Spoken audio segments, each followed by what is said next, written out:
Hello guys, আসসালামু আলাইকুম। It's me Quraish. আশা করি আপনারা সবাই অনেক ভালো আছেন। পর্তুগাল ট্রিপের দ্বিতীয় ভিডিও নিয়ে আমি আপনাদের সামনে হাজির হয়েছি। তো আজকের ভিডিওর মাধ্যমে আমি আপনাদেরকে পর্তুগালের প্রথম দিন কীভাবে পার করলাম, কোথায় গেলাম, কোথায় ঘুরলাম, সব কিছু দেখানোর চেষ্টা করব। তো আশা করি আপনারা সবাই অনেক এনজয় করবেন। ভিডিও শুরু থেকে শেষ পর্যন্ত দেখার জন্য আপনাদেরকে আমন্ত্রণ থাকলো। এটা হচ্ছে আমাদের পর্তুগালের সকালবেলা। ঘুম থেকে উঠে আমরা সবাই চিন্তা করলাম প্রথমে আমরা একটা বাংলাদেশি রেস্টুরেন্টে যাব এবং তারপর সেখানে খাওয়া দাওয়া করেই সিটি ভ্রমণে বের হব।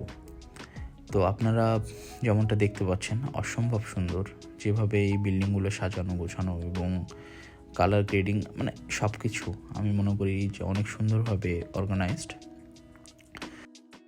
তো আমরা সামনের দিকে হাঁটতেছিলাম, আপনারা এই সাইডটাও দেখতে পাচ্ছেন যে অসম্ভব সুন্দর। এবং একটা জিনিস আপনাদেরকে জানিয়ে রাখি যে বিল্ডিংগুলো আপনারা দেখতে পাচ্ছেন এবং শহরটা দেখতে পাচ্ছেন, এটা সম্পূর্ণই মানে মাটি থেকে অনেক অনেক উঁচুতে।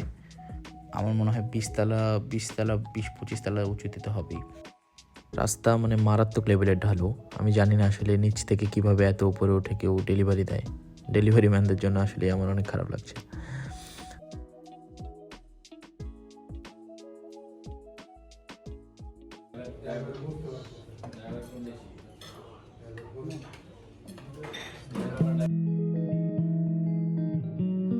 খাওয়া দাওয়া শেষ হওয়ার পর আমরা মাতৃ মরিচের রাস্তা দিয়ে হাঁটছিলাম এবং আশেপাশে যে দোকানপাটগুলো আছে সেগুলো একটু পর্যবেক্ষণ করছিলাম। তো আপনারা পাশের যে শপটা দেখতে পাচ্ছেন, এই শপটা বেসিক্যালি একটা ট্যুরিস্ট শপ। এগুলোকে সম্ভবত superior shop I don't know actually, এরকম কিছু একটা বলে। তো এখানে একটা আছে চাইনিজ অথবা জাপানিজ রেস্টুরেন্ট। তো এখানে আপনি মেনু দেখতে পাচ্ছেন, সব ধরনের খাবার আছে তাদের জাপানি মেনুতে। তো এটা সত্যি অনেক ভালো লাগার বিষয় ছিল। এরপর আমরা সামনের দিকে হাঁটতে থাকি এবং আমরা প্ল্যান করতেছিলাম যে কোনো একটা বিচ টাইপের অথবা এই ধরনের কোনো একটা জায়গায় যদি আমরা যেতে পারতাম তো ভালো হতো।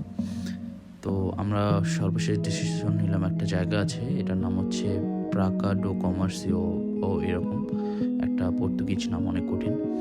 তো আমরা সেখানে যাওয়ার জন্য আসলে রওনা হই। তো আমরা সবাই হাঁটতেছিলাম, এটা আসলে খুব বেশি দূরে ছিল না আমাদের হোটেল থেকে। তো হাঁটতে হাঁটতে আমরা অনেক বাংলাদেশি শপ পর্যবেক্ষণ করি আসলে, যেগুলোতে অনেক ধরনের জিনিসপত্র আছে, বিশেষ করে জুতা, মানে নিত্য প্রয়োজনীয় যত কিছু আছে, চশমা, ব্যাগ, আপনার টয়, বাচ্চাদের টয় ছিল, জার্সি, ঘড়ি, তো আসলে অনেক কিছু। এবং সবচেয়ে বেশি যে ইন্টারেস্টিং আমার লাগছে যে জিনিসটা, চাবি রিংগুলো। তো অ্যাকচুয়ালি চাবি রিংগুলো অসম্ভব সুন্দরভাবে আসলে ডিজাইন করা পর্তুগালের নাম দিয়ে। আর এখানে আপনারা দেখতে পাচ্ছেন অনেকগুলো ব্রেসলেট আছে, ব্রেসলেটগুলো অসম্ভব সুন্দর। তো আমি কিছু ব্রেসলেট কিনি এবং সেগুলো আসলে বাসায় নিয়ে আসার জন্য রেখে দিই। তো এখানে আপনারা আরও দেখতে পাচ্ছেন এই ব্যাগটা, এখানে যে ব্যাগগুলো দেখতে পাচ্ছেন সেই ব্যাগগুলো আসলে অসম্ভব সুন্দর এবং এগুলো আসলে আই থিঙ্ক মেয়েদের আকর্ষণের মূল কেন্দ্র।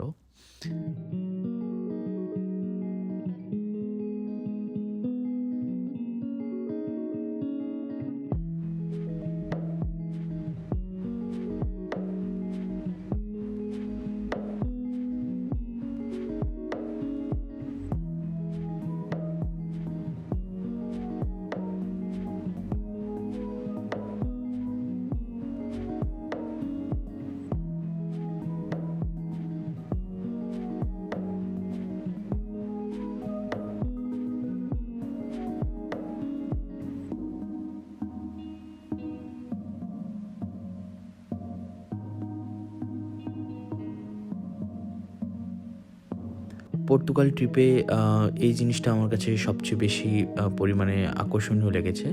এখানে যে ভদ্রমহিলাকে দেখতে পাচ্ছেন, তো উনি আপনাকে যে কোনো লেখা বা যে কোনো ডিজাইন আপনাকে সুই সুতার মাধ্যমে মানে সেলাই করে আপনাকে ডিজাইন করে দিতে পারবেন। এবং এটা আসলে অনেক বড় এক ধরনের ক্রিয়েটিভিটি আমি মনে করি। তো আমিও আসলে করতে চাইছিলাম, বাট আনফর্চুনেটলি অনেক প্রাইজ হওয়ার কারণে করতে পারিনি। নেক্সট আমরা সামনের দিকে আগাচ্ছিলাম এবং সেম টুরিস্ট শপ, সেম এই যে ব্রঞ্চ, এগুলোকে মনে হয় ব্রঞ্চই বলে, আমি জানি না।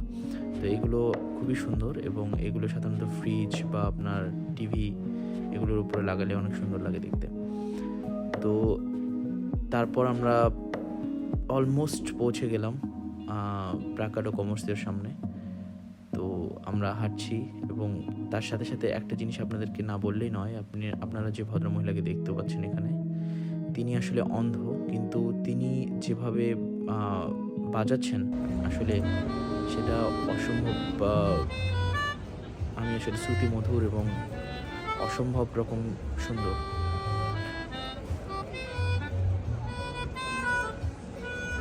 আমরা ধীরে ধীরে সামনের দিকে যাচ্ছি। আমরা সম্ভবত ওই যে আপনারা মূর্তিটা দেখতে পারতেছেন ওইখানে একটু ওয়েট করব।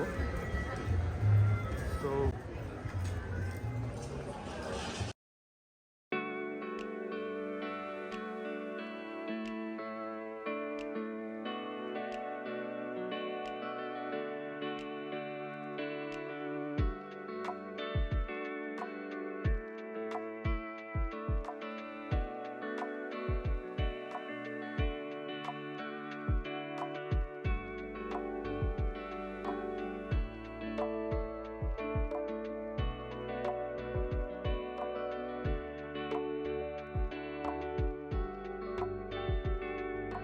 আপনারা যেমনটা দেখতে পাচ্ছেন আমরা প্রায় পৌঁছে গেছি ব্রাকাডো কমার্সের সামনে। তো এখান থেকে আমি জাস্ট আপনাদেরকে পুরো সাইডটা একবার দেখিয়ে নেব। তো আশা করি আপনাদের অনেক ভালো লাগবে এই জায়গাটা। এই হলো সেই কাঙ্ক্ষিত জায়গা যেটা আপনাদেরকে দেখানোর জন্য এতক্ষণ ধরে ওয়েট করতেছিলাম। তো এই জায়গাটা এত বেশি পরিচিত একটা জায়গা, মানে আপনারা যদি কাউকে দেখেন যে পর্তুগালে আসছে বাট এই জায়গার সামনে ছবি নাই, তাহলে বিষয়টা অনেক হাস্যকর হয়ে যাবে। কারণ এখানে প্রত্যেকটা মানুষ এখানে এসে ছবি তোলে এবং ট্যুরিস্টদের জন্য এটা একটা বেস্ট একটা জায়গা। তো আমরা এখানে অনেক ঘোরাফেরা করি, সামনে অনেক ফটোশ্যুট করি, আপনারা হয়তো বা ছবি দেখেই থাকবেন এই জায়গাগুলোতেই। তো এটাই ছিল ভিউটা।